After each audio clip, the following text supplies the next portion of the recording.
हमारे साथ उज्जवल निकम साहब हैं, सरकारी वकील, और युग मोहित चौधरी जी आप वकील हैं। अभिषेक शर्मा हमारे रेजिडेंट एडिटर हैं मुंबई से। वो हमारे साथ इस वजह से भी हैं कि वो इस मामले के अच्छे जानकार हैं। मेरी इस कहानी में पकड़ थोड़ी कम है। अगर अभिषेक आपको लगे कि आपको जब भी उचित सवाल है और यही सवाल पूछा जाना चाहिए तो आप बेशक पूछ सकते हैं। युग मोहित चौधरी जी, जब तक उज्जवल निकम साहब हमारे स्क्रीन पर दिखते हैं, मैं आपसे इसलिए बात करना चाहता हूं। मैंने अभी बता दूं कि मैंने नेताओं को इसलिए नहीं बुलाया कि मैं नहीं चाहता कि धार्मिक दायरे में इसकी बहस हो। मैं कानूनी नज़र से जानना चाहता हूं कि आप लोग क्यों चाहते हैं कि फांसी नहीं हो।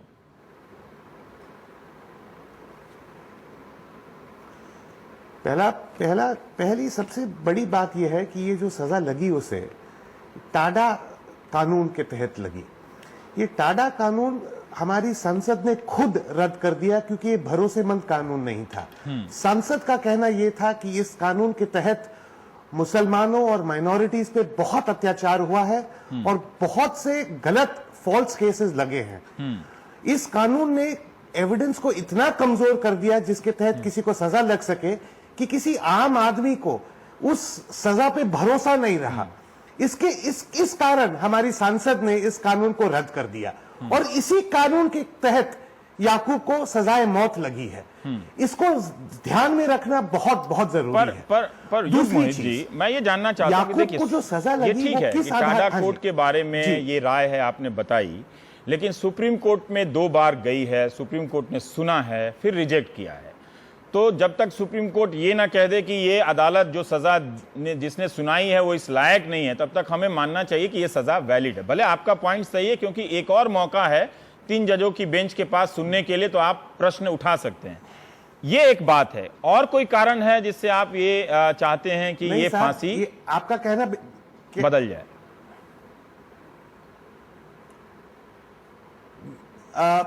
पहले मैं आपको पहले सवाल का जवाब देता हूं। आपका कहना बिल्कुल सही है कि सुप्रीम कोर्ट ने इस सजा को कायम रखा है, मगर किस कानून के तहत कायम रखा है आपको यह देखना चाहिए। जो अदालत है वो कानून को इंप्लीमेंट करेगी, कानून को बदल नहीं सकती है। और अगर सांसद ने ये कानून पास किया है और उसके तहत सजा लगती है तो अदालत को सजा लगानी ही पड़ेगी। मगर ये कानून क्या है आपको ये देखना पड़ेगा।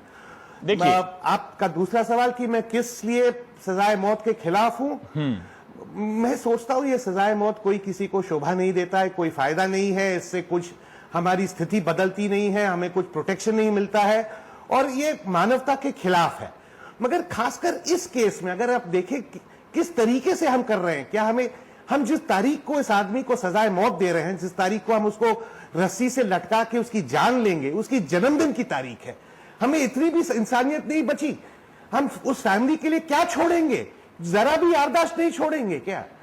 ठीक है, अगर आप ये बात कह रहे हैं तो एक दूसरा भी उज्जवल निकम साहब का मैं स्क्रीन पर इंतजार कर रहा हूं, वो देख रहे हैं, उन्हें स्क्रीन पर आ जाना चाहिए।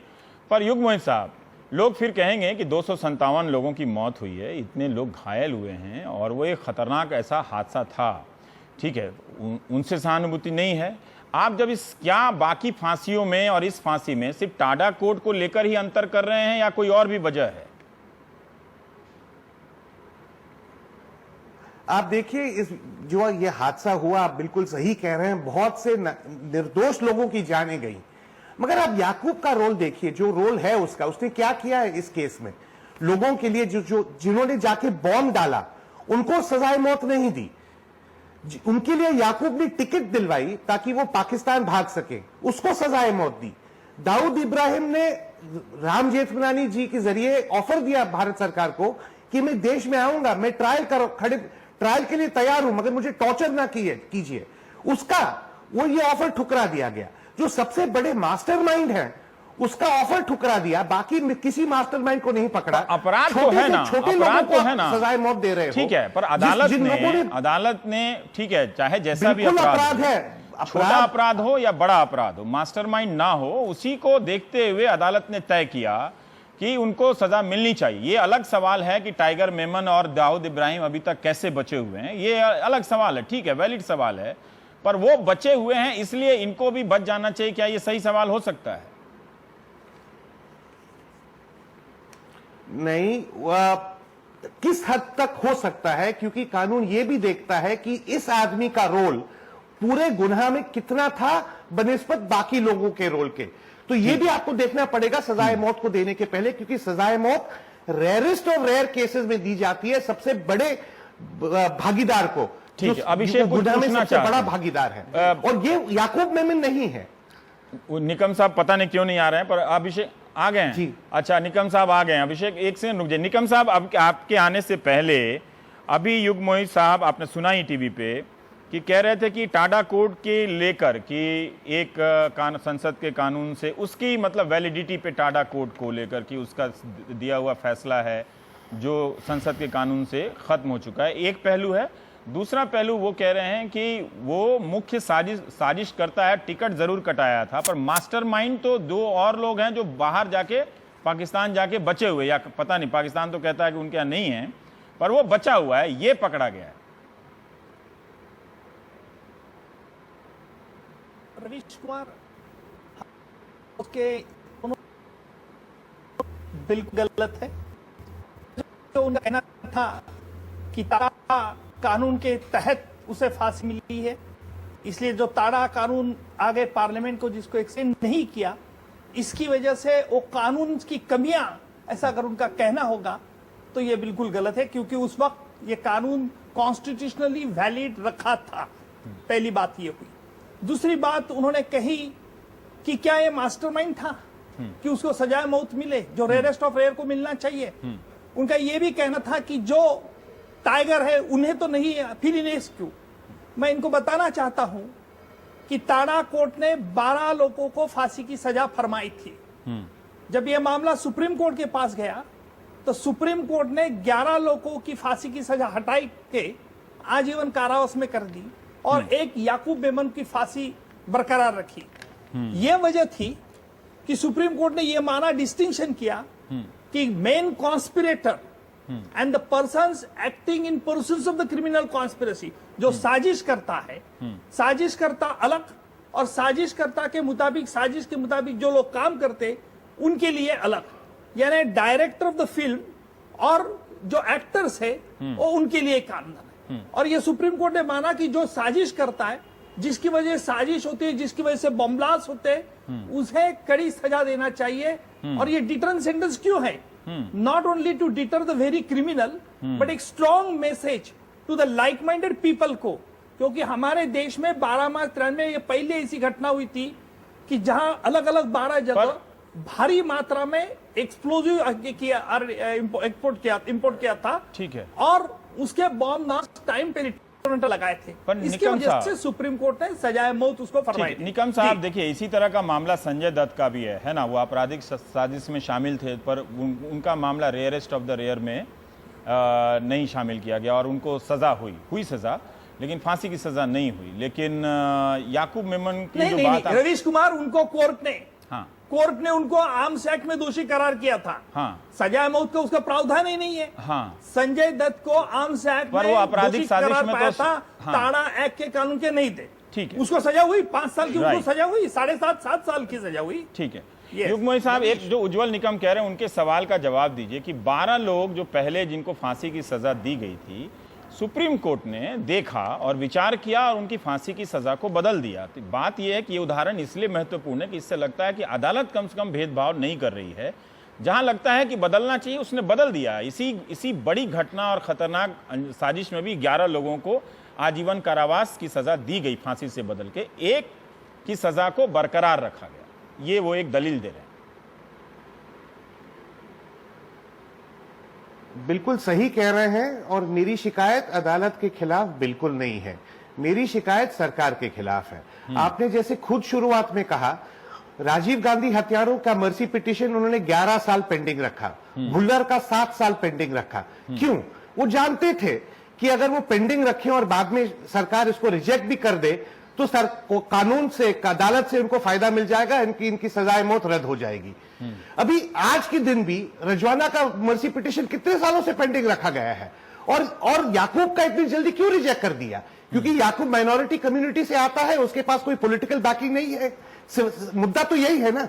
मेरी शिकायत सरकार के खिलाफ है, अदालत के खिलाफ नहीं है। जैसे मैंने कहा, नहीं, जी, मैं दरअसल उज्जवल निकम की जो बात थी कि एक्टर वाला मुद्दा, उज्जवल निकम जी ने कसाब के मुद्दे में भी उसकी फांसी की पैरवी की थी। वो भी देखिए, हम मान लेते हैं कि पाकिस्तान और भारत फौरी तौर पर ये मान लें कि चलिए वहां पर भी कम पढ़े लिखे लोग होते हैं, यहां पर भी कम पढ़े लिखे होते हैं, और जो 1993 के बम धमाकों में जिनमें 11 लोगों को, माफ करिएगा 11 नहीं है, वो 10 है क्योंकि एक की मौत हो गई है, तो अब 10 बचते हैं। 10 लोगों की जो मौत की सजा थी उसको सुप्रीम कोर्ट ने कन्वर्ट कर दिया लाइफ इंप्रिजनमेंट में। अब जो बड़ा लॉजिक है वो ये कि कसाब भी क्या था, कसाब क्या पढ़ा लिखा आदमी था, क्या कसाब का ब्रेन वॉश नहीं किया गया था, क्या उसके हाथ में गन नहीं थमा दी गई थी, वो भी तो उस गरीब कोमचे वाला व्यक्ति था। मेरी कोई सहानुभूति नहीं है कसाब के प्रति, ना ही ये 93 के बम धमाकों में जिन लोगों ने बम गोले फिट किए थे उनके प्रति भी नहीं है। लेकिन बार बार हमें ये कहना इसलिए पड़ता है क्योंकि एक बहुत बड़ा तबका है जो फिर हमारे खिलाफ खड़ा हो जाता है कि आप उनके प्रति सहानुभूति रखते हैं। लेकिन बात अगर तर्क की है रवीश, तो जो बड़ा तर्क है कि आप एक वक्त में उज्जवल निगम जी कहते हैं कि कसाब को फांसी होनी चाहिए, और जब आज वो प्रोग्राम में है तो वो कहते हैं कि जी सुप्रीम कोर्ट ने देखिए डिफरेंशिएट किया है, दोनों के बीच में माना है कि साजिश करता अलग है और जो लोगों के पास कम ताकत है, जो कारिंदे हैं, जो सिर्फ लोगों के बहकावे में काम कर सकते हैं, इसलिए उनको लाइफ इंप्रिजनमेंट दे दिया। तो ये जो तर्क है, ये जो सहूलियतों के तर्क है, देखिए ये मुझे आज तक इस सवाल का जवाब नहीं मिला सच में कि कोई व्यक्ति कह लीजिए, रुकते ही कह लीजिएगा। हाँ, कह लीजिए जी, निकम साहब अभिषेक की बात से आपत्ति है तो। हाँ, अभिषेक जी, मैं ये बताना चाहता हूं आपको, आपने अजमल अमीर कसाब का इकबाली बयान पूरी तरह से नहीं पढ़ा होगा। जहन में ये सवाल आया,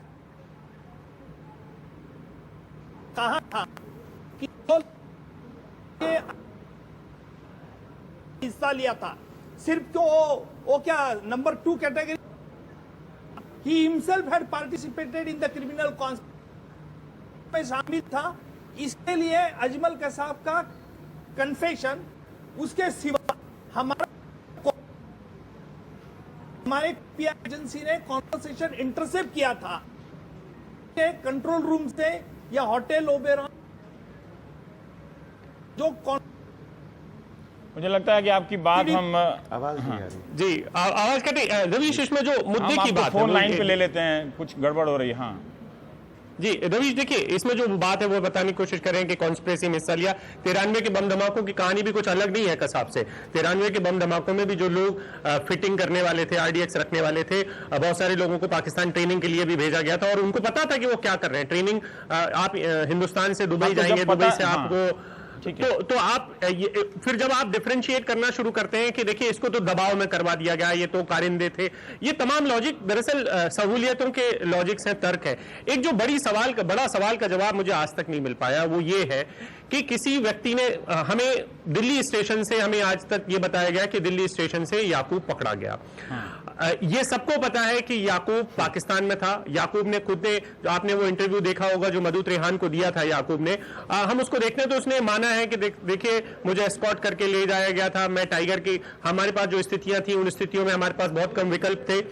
और इसके पहले कि मैं उस तर्क पर आऊं जो मैं मानता हूं कि अचानक से याकूब तो प्रकट नहीं हो गया दिल्ली स्टेशन पे, वो काठमांडू में था तो उसे कोई एक एजेंसी लाई होगी, कोई एक नाते रिश्तेदार उससे बात कर रहे होंगे। मैं और सुनील सिंह जो हमारे वरिष्ठ साथी हैं मुंबई में, हम लोग उन अधिकारियों से मिले हैं जिन अधिकारियों ने सीबीआई की इस पूरी जांच को किया है।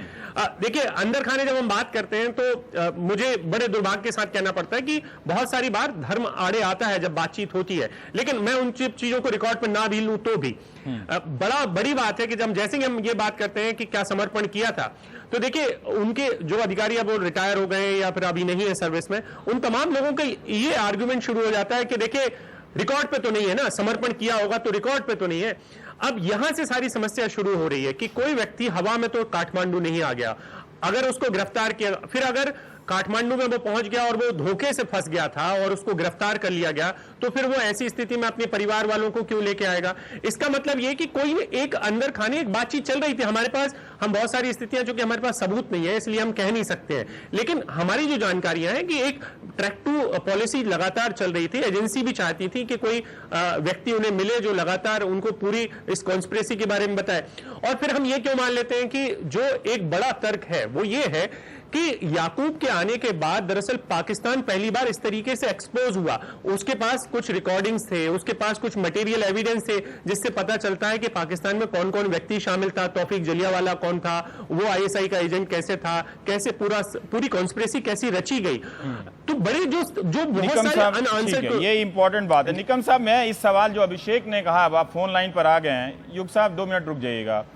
अभिषेक कह रहे हैं, एक पॉइंट रख रहे हैं कि याकूब की वजह से हम ये स्पॉट कर पाए कि इसमें पाकिस्तान की क्या भूमिका थी, और अभी भी जब इसके 2 मास्टरमाइंड फरार हैं, हमारे आपके हाथ में नहीं हैं, हालांकि वो कभी कभी चुनाव में काम आ जाते हैं अलग अलग लोगों को, वो जब फरार हैं तो एक ऐसा सोर्स जो काम आ सकता है हमारे, कि आपको लगता है कि उसे फांसी दे देनी चाहिए, उसे ख़त्म कर देना चाहिए। मैं ये सवाल बी रमन साहब के बयान, इंटरव्यू जो है, अब वो दुनिया में नहीं है, जो शीला भट्ट जी ने rediff.com पे छापा है उनका, उसके संदर्भ में भी निकम साहब पूछ रहा हूँ कि उनका कहना है कि इसने मदद की भारत सरकार की, इसलिए इसको लटकाया नहीं जाना चाहिए, और जो करार था उसका एक तरह से ऑनर किया जाना चाहिए। निकम साहब, देखिए, मैंने रमन जी का रिपोर्ट पूरी पढ़ी है, पहली बात ये। दूसरी बात ये कि कोर्ट के सामने ऐसा कोई सबूत किसी ने भी पेश नहीं किया, ना इन्वेस्टिगेटर एजेंसी किया, ना याकूब के तरफ से कोई डिफेंस विटनेस, और याकूब ने कोई डॉक्यूमेंट किए कि इस तरह से क्या प्रकार की मदद उन्हें इन्वेस्टिगेटिंग एजेंसी को क्या।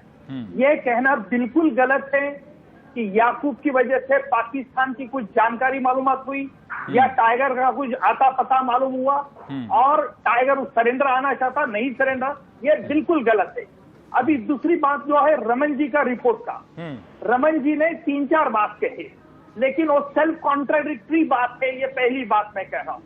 रमन जी कहते हैं कि एक्सटीन्यूटिंग सर्कमस्टेंसेस यानी मिटिगेटिंग सर्कमस्टेंसेस जो प्रोसिक्यूशन ने प्रोबेबली कोर्ट के सामने पेश नहीं किए।